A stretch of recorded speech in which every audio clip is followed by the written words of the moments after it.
नमस्कार। आज हम अनुशासन और अपील नियम से संबंधित प्रश्नों पर चर्चा करेंगे। चलिए शुरू करते हैं इस वीडियो को। यह वीडियो सभी विभागों के परीक्षाओं में समान रूप से पूछा जाता है, इसलिए यह बहुत ही महत्वपूर्ण वीडियो है। कृपया इसे ध्यानपूर्वक सुनें और समझें। पहला प्रश्न है, किस मानक प्रपत्र संख्या का उपयोग रेल सेवा अनुशासन व अपील नियम 1993 में एक जांच अधिकारी की नियुक्ति के लिए किया जाता है? सही उत्तर है SF7। जांच अधिकारी की नियुक्ति के लिए SF7 जारी किया जाता है। SF का अर्थ होता है स्टैंडर्ड फॉर्म। अगला प्रश्न है, DAR नियमों के तहत दी गई सजा के खिलाफ अपील की अवधि कितने दिन है? अर्थात अगर हमें कोई सजा मिली है तो हम कितने दिनों के अंदर उसके खिलाफ अपील कर सकते हैं? सही उत्तर है 45 दिन। DAR नियमों के तहत दी गई सजा के खिलाफ अपील 45 दिनों के अंदर की जा सकती है। अगला प्रश्न है, बड़ी और छोटी शास्ति के आरोप पत्र जारी करने के लिए कौन कौन से फॉर्म का प्रयोग किया जाता है? सही उत्तर है SF5 और SF11। बड़ी शास्ति के लिए SF5 जारी किया जाता है और छोटी शास्ति के लिए SF11।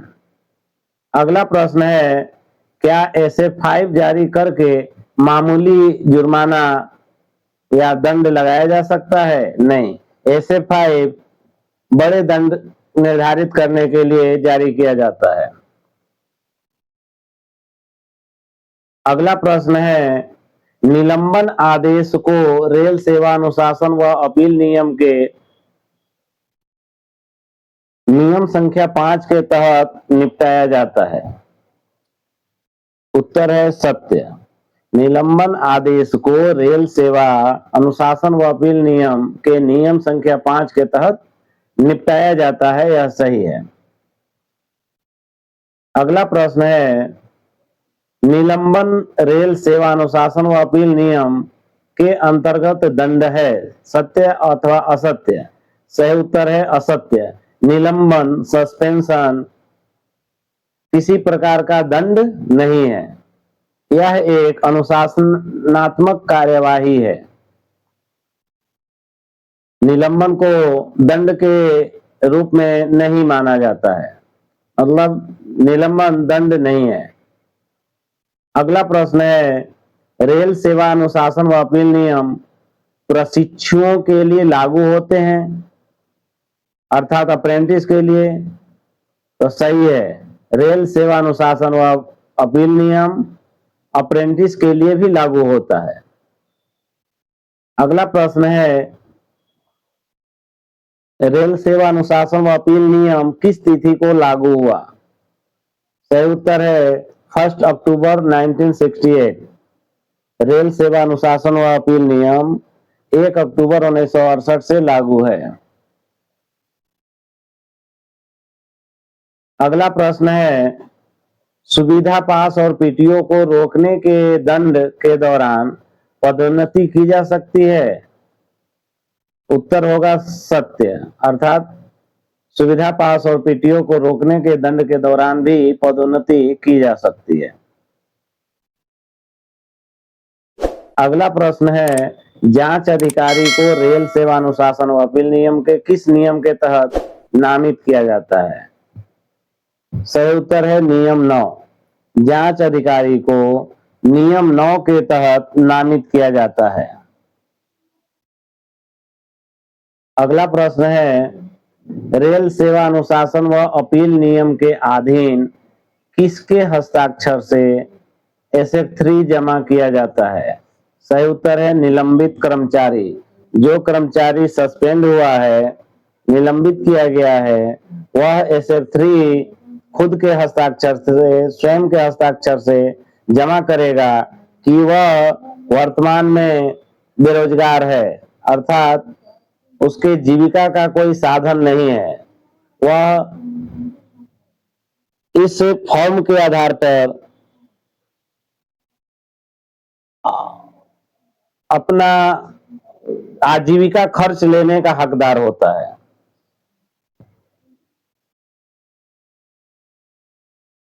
अगला प्रश्न है, रेल सेवा अनुशासन व अपील नियम के अधीन SF3 का उपयोग किसके लिए किया जाता है? सही उत्तर है निलंबन के दौरान बेरोजगारी की घोषणा।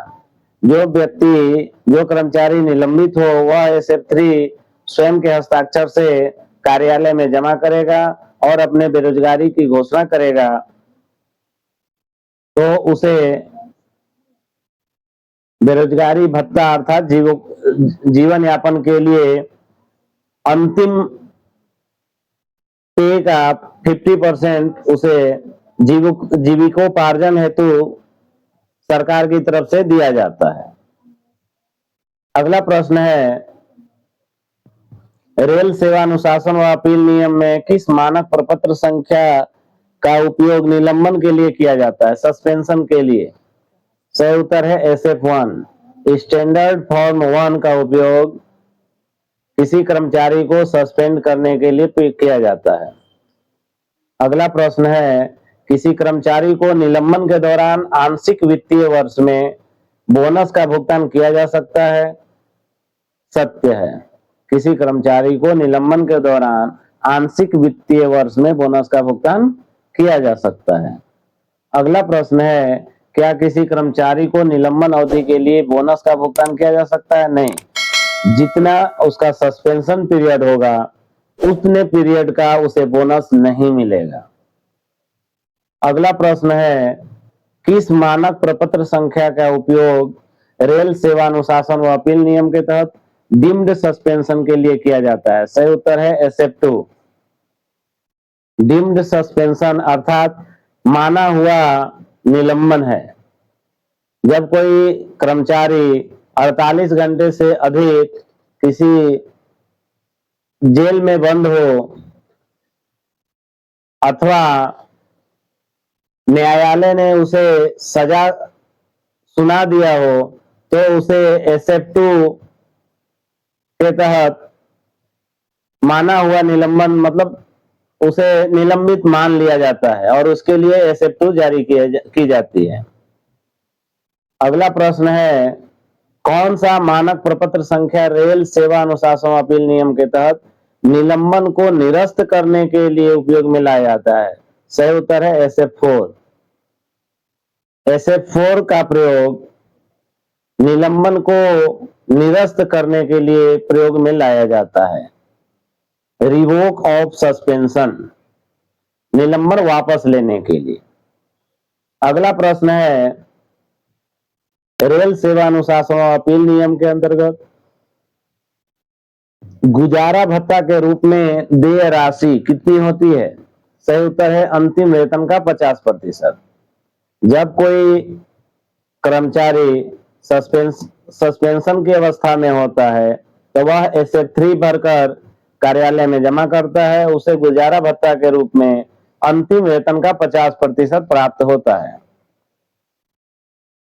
अगला प्रश्न है, रेल सेवक अनुशासन व अपील नियम के अंतर्गत निर्वाह भत्ते के रूप में देय राशि को समीक्षा कर प्रतिशत बढ़ाया या घटाया जा सकता है? सही उत्तर है पिछले वेतन का 25%। निर्वाह भत्ते को समीक्षा के पश्चात 25% तक बढ़ाया अथवा घटाया जा सकता है। अगला प्रश्न है, रेल सेवा अनुशासन व अपील नियम के अंतर्गत निलंबन की समीक्षा कितने दिनों के बाद की जानी चाहिए? सही उत्तर है 90। रेल सेवा अनुशासन व अपील नियम के अंतर्गत निलंबन सस्पेंशन की समीक्षा 90 दिनों के बाद की जानी चाहिए। अगला प्रश्न है, निर्वाह भत्ते से निम्न में से कौन सी कटौतियां प्रतिबंधित हैं? सही उत्तर है भविष्य निधि और कोर्ट अटैचमेंट। भविष्य निधि और कोर्ट अटैचमेंट से संबंधित कटौतियां प्रतिबंधित हैं। अगला प्रश्न है कितने घंटे से अधिक की अवधि के लिए पुलिस हिरासत किसी कर्मचारी को निलंबित करने के लिए पर्याप्त कारण है। सही उत्तर है 48 घंटे से अधिक की अवधि। जब कोई कर्मचारी 48 घंटे से अधिक की अवधि के लिए पुलिस हिरासत में होता है तो उसे SF2 जारी किया जाता है, अर्थात उसे माना गया निलंबन और वह कर्मचारी ऑलरेडी सस्पेंड मान लिया जाता है। अगला प्रश्न है रेल सेवा अनुशासन व अपील नियम के किस नियम के अनुसार किसी कर्मचारी को निलंबित किया जा सकता है। सही उत्तर है नियम 5। रेल सेवा अनुशासन व अपील नियम के नियम 5 के अनुसार किसी कर्मचारी को निलंबित किया जा सकता है, सस्पेंड किया जा सकता है। अगला प्रश्न है निलंबित रेल कर्मचारी को पास जारी करने का विशेषाधिकार किस प्राधिकारी के पास होता है। सही उत्तर है अनुशासनात्मक अधिकारी। जो अनुशासनात्मक अधिकारी है वह निलंबित कर्मचारी को पास जारी कर सकता है। अगला प्रश्न है NIP। NIP का क्या मतलब है। NIP मतलब शास्ति लगाने की सूचना, notice for imposition of penalty. NIP अर्थात notice of imposition of penalty. NIP का अर्थ है शास्ति लगाने की सूचना।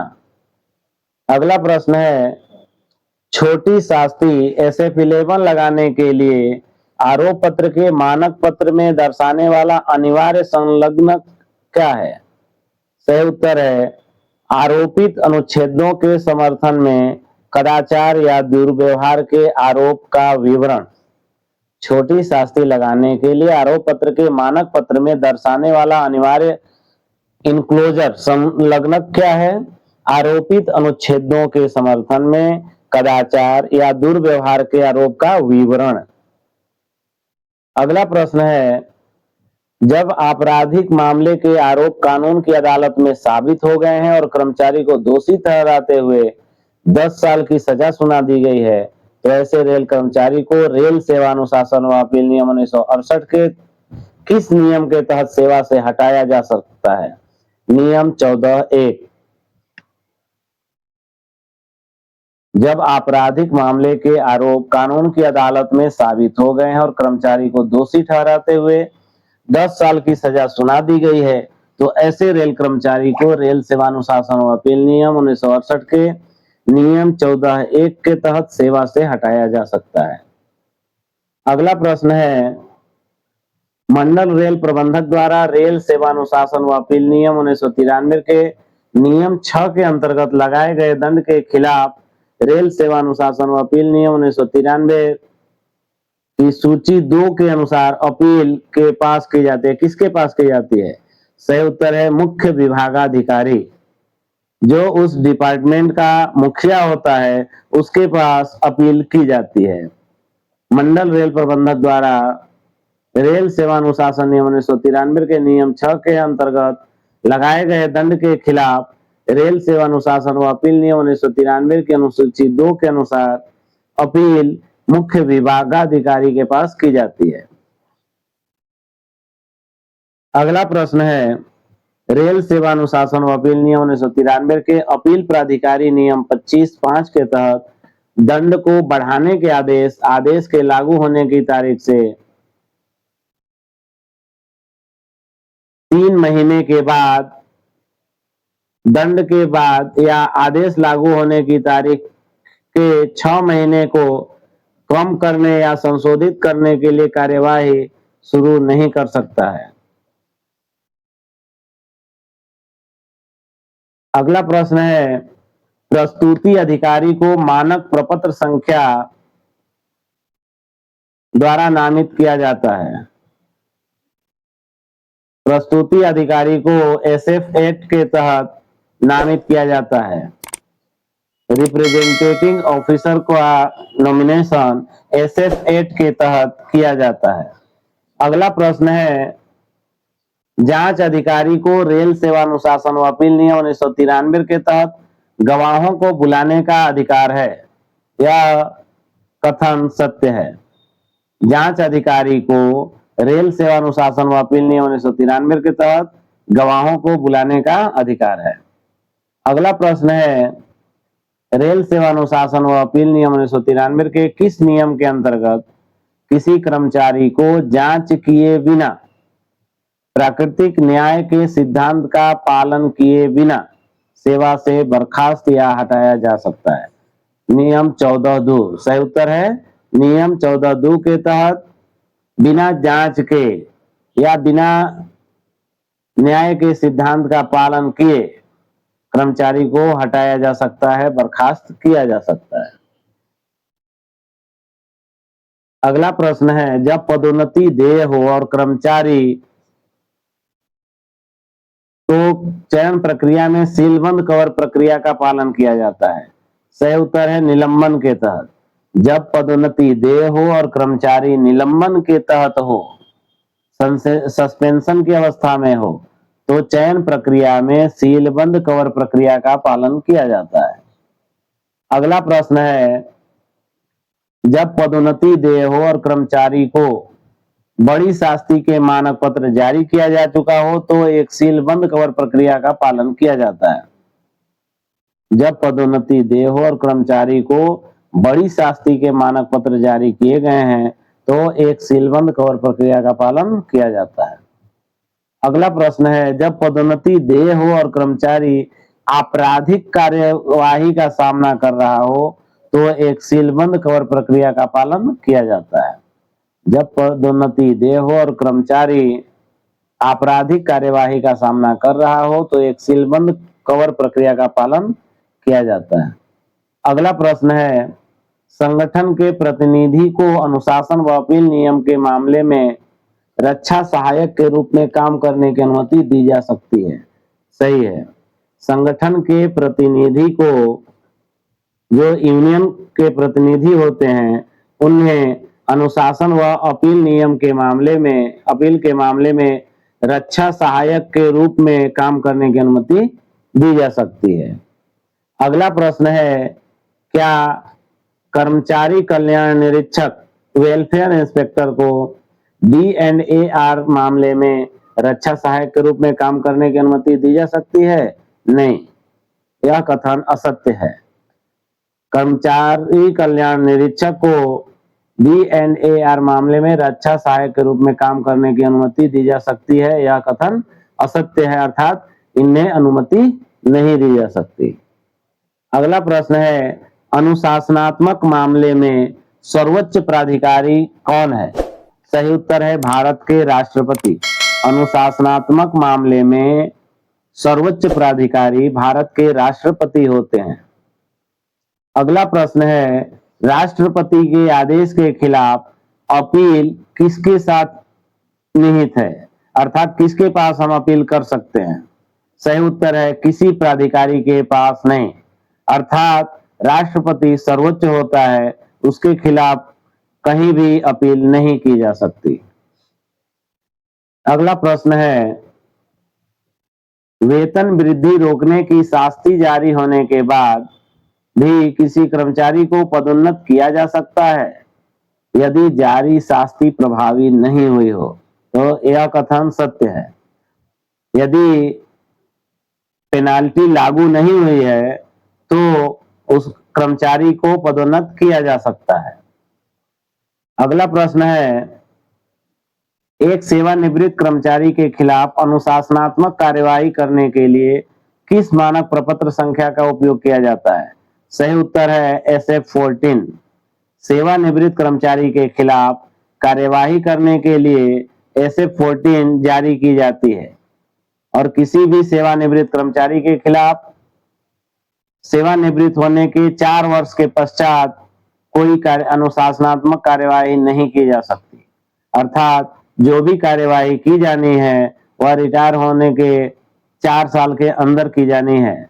उसके पश्चात कर्मचारी के खिलाफ कोई भी कार्यवाही नहीं की जा सकती। अगला प्रश्न है, रेल सेवा अनुशासन व अपील नियम 1993 में सामूहिक कार्यवाही कॉमन प्रोसीजर किसके तहत शुरू की जाती है? सही उत्तर है नियम 13। रेल सेवा अनुशासन व अपील नियम 1993 में सामूहिक कार्यवाही कॉमन प्रोसीजर नियम 13 के तहत शुरू की जाती है। अगला प्रश्न है, रेल सेवा अनुशासन व अपील नियम 1993 में सामूहिक कार्यवाही मानक प्रपत्र संख्या शुरू की जाती है। सही उत्तर है SF10। रेल सेवा अनुशासन व अपील नियम 1993 में सामूहिक कार्यवाही मानक प्रपत्र संख्या SF10 पर शुरू की जाती है। कॉमन प्रोसीजर के लिए SF10 जारी किया जाता है। अगला प्रश्न है, रेल सेवा अनुशासन व अपील नियम 1993 में शुरू की गई सामूहिक कार्यवाही में जांच अधिकारी को मानक प्रपत्र संख्या के पर नामित किया जाता है। सही उत्तर है SF10A। रेल सेवा अनुशासन अपील नियम 1993 में शुरू की गई सामूहिक कार्यवाही में जांच अधिकारी को मानक प्रपत्र संख्या SF10A पर नामित किया जाता है। अगला प्रश्न है, रेल सेवा अनुशासन व अपील नियम 1993 किन सदस्यों पर लागू नहीं है? सही उत्तर है RPF। रेल सेवा अनुशासन व अपील नियम 1993 RPF के सदस्यों पर लागू नहीं है। अगला प्रश्न है, बड़ी शास्ति लगाने की प्रक्रिया रेल सेवा अनुशासन अपील नियम 1993 किस नियम के तहत दी गई है? सही उत्तर है नियम 9। बड़ी शास्ति लगाने की प्रक्रिया रेल सेवा अनुशासन व अपील नियम 1993 के नियम 9 के तहत दी गई है।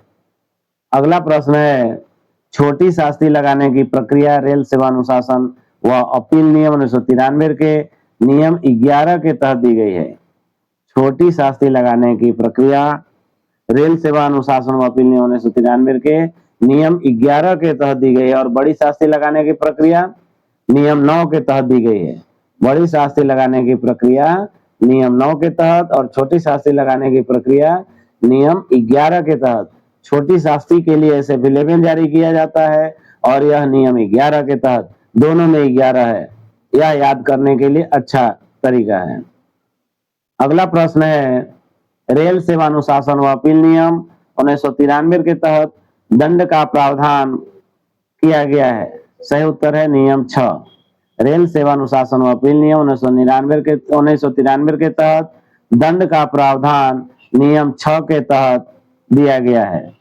अगला प्रश्न है, रेल सेवा अनुशासन व अपील नियम 1993 के तहत पुनरीक्षण रिवीजन का प्रावधान नियम 25 के अंतर्गत दिया गया है। रेल सेवा अनुशासन व अपील नियम 1993 के तहत पुनरीक्षण रिवीजन का प्रावधान नियम 25 के तहत दिया गया है। अगला और अंतिम प्रश्न है, रेल सेवा अनुशासन व अपील नियम 1993 के तहत समीक्षा का प्रावधान किसके तहत है? सही उत्तर है नियम 25A।